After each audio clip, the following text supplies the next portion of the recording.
Donc, après ce projet d'hippodrome, j'avais eu l'idée de faire une maquette, bon, toujours dans l'idée de lieu, mais là, j'avais plus l'idée d'un lieu fabriqué. Donc, une maquette qui serait sur le toit d'une voiture, puis qui se désagrégerait au fur et à mesure que la voiture avance. Donc, c'est un projet, en tout cas, donc j'ai commencé à faire de la recherche sur Internet, puis j'ai collaboré aussi avec Patrick ici, Patrick Lacasse, là, qui est là. Donc, on cherchait, en fait, je voulais une maquette d'architecture moderne, contemporaine, mais qui serait aussi pas... En fait, je voulais comme inventer une maquette, je voulais pas représenter quelque chose. Puis, en faisant des recherches, là, je suis tombée aussi sur l'œuvre de Sol Lewitt, là, un sculpteur américain qui a fait beaucoup de cubes comme ça. Puis, je trouvais que c'était inspirant au niveau de la construction. Puis, une autre maquette de maison en Espagne, que je trouvais très particulière, qui est vraiment comme ça, avec une roche là, sur le dessus.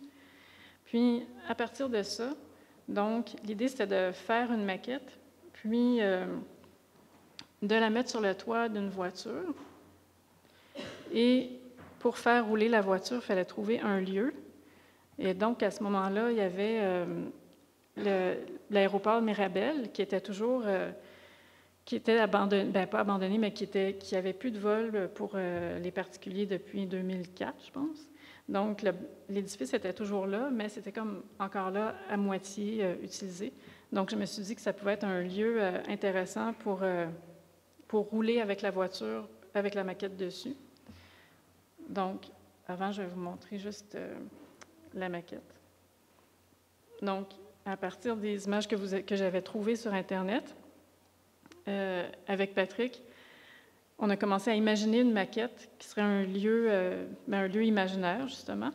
Et là, avec des dessins sur SketchUp, là, Patrick a fait des assemblages, puis il m'a proposé des maquettes, là, des styles de maquettes qu'on pourrait réaliser. Et puis, donc, l'enjeu aussi, c'était qu'il fallait trouver un matériau qui soit assez rigide pour pouvoir tenir un bout de temps, mais quand même se défaire au bout d'un certain temps. Donc, le papier, c'était trop mou. Après ça, le foam core, le carton mousse, je ne voyais pas comment ça pouvait se défaire comme en partie. Donc, on a trouvé un genre de plastique. J'ai amené un bout ici. Puis, avec ce plastique-là, on a fait faire des découpes laser à Brompton.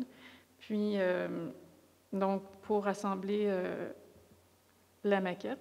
Donc là, on la voit ici. Donc, il fallait qu'elle soit collée seulement par section, parce qu'il fallait qu'il y ait des morceaux qui puissent partir au vent, là, si on veut. Donc ça, c'est la maquette terminée dans le gazon. C'est une drôle de photo un peu. Mais... Puis, donc, c'est un matériau, c'est ça, comme assez rigide, là, quand même. En tout cas, vous verrez après.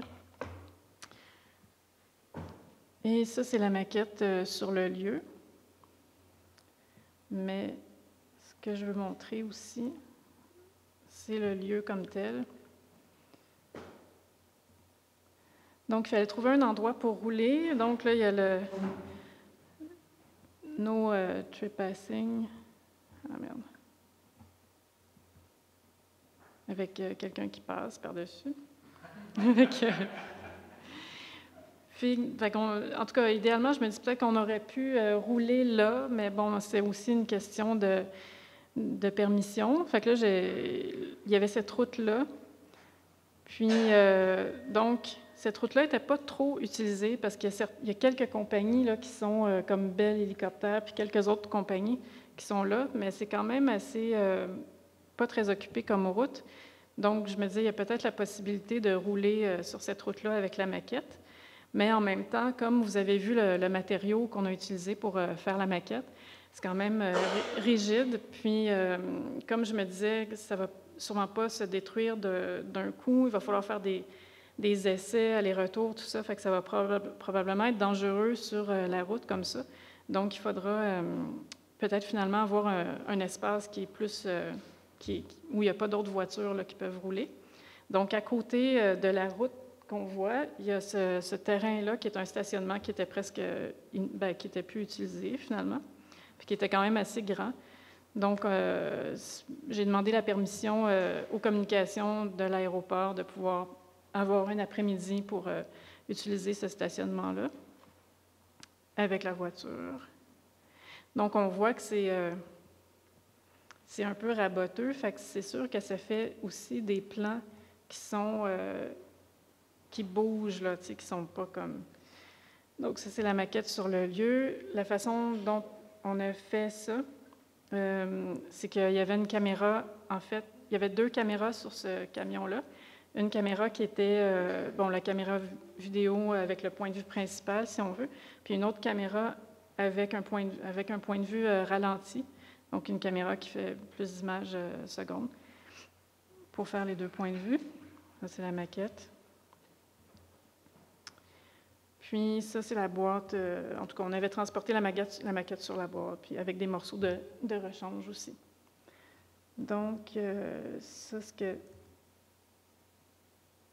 puis aussi, je vais montrer... donc, cette œuvre-là était présentée à la Galerie Foreman, dont Vicky, qui est ici, était la commissaire de l'expo. Et donc, c'était présenté avec une projection principale et une télé où il y avait la vidéo qui était ralentie. Et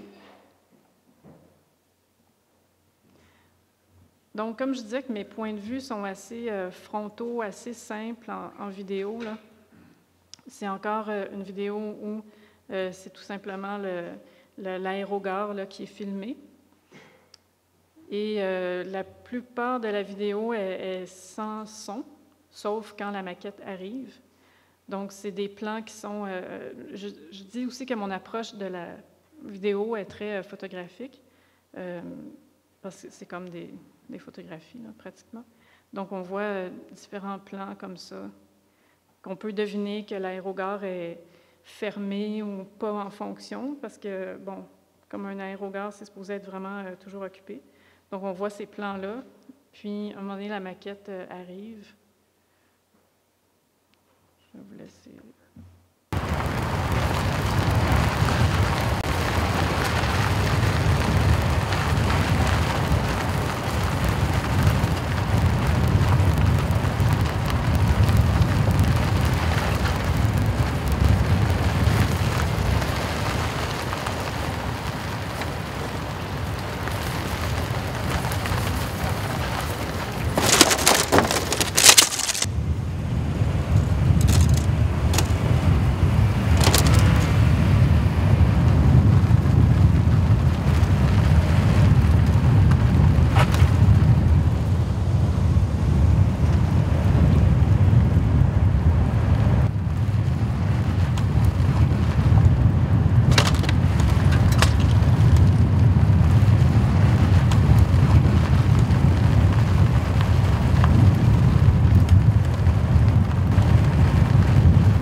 Après, il y avait toujours, pendant que ça jouait, il y avait sa partie ralentie, là.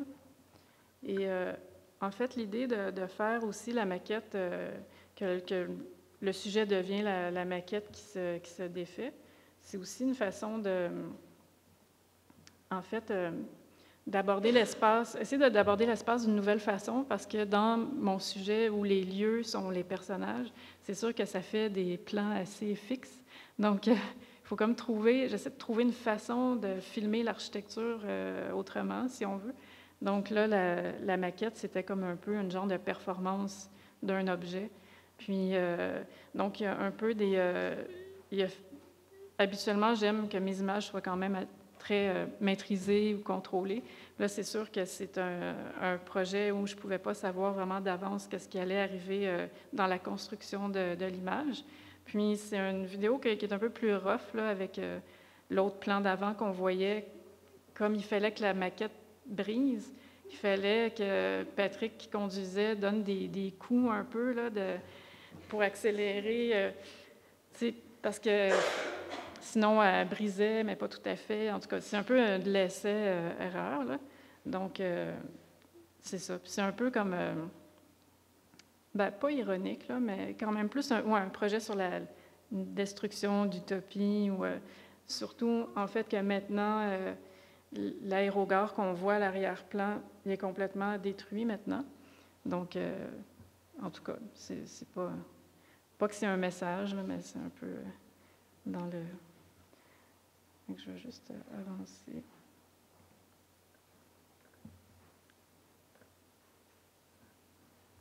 Juste mettre le boom.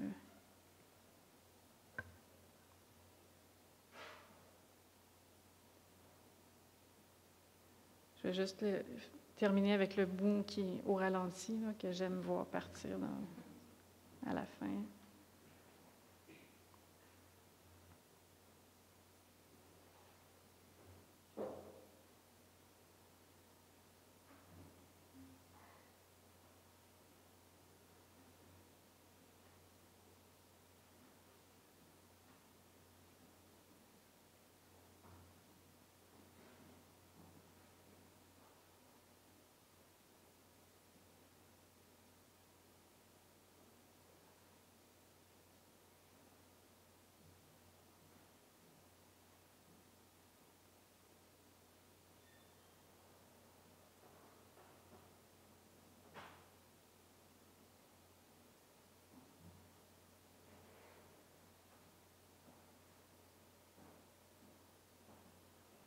C'est ça.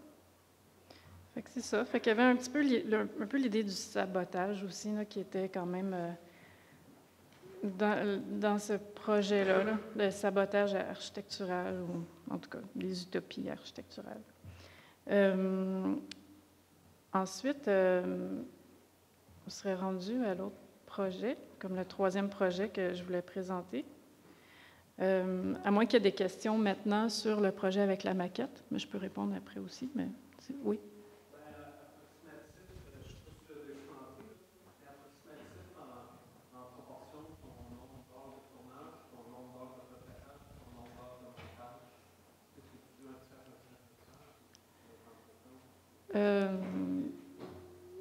D'habitude, le montage me prend vraiment beaucoup de temps, mais pour le projet avec la maquette, ça a quand même été c'était assez rapide. Dans le projet de la maquette, c'était plus de concevoir la maquette. Chercher quoi représenter, la concevoir, aller la faire découper, l'assembler, puis c'était plus ça. Le tournage, c'était juste une journée. Ouais. Mais habituellement, c'est vraiment le montage qui me prend vraiment beaucoup de temps parce que c'est ça, comme je disais un peu en introduction, je fonctionne, pour l'instant en tout cas, sans scénario préétabli. C'est vraiment une approche intuitive. Donc, tout se passe au montage. C'est pour ça que le montage me prend beaucoup de temps, puis que je dois aussi, c'est vraiment une étape qui est importante pour moi là, dans la fabrication de mes vidéos.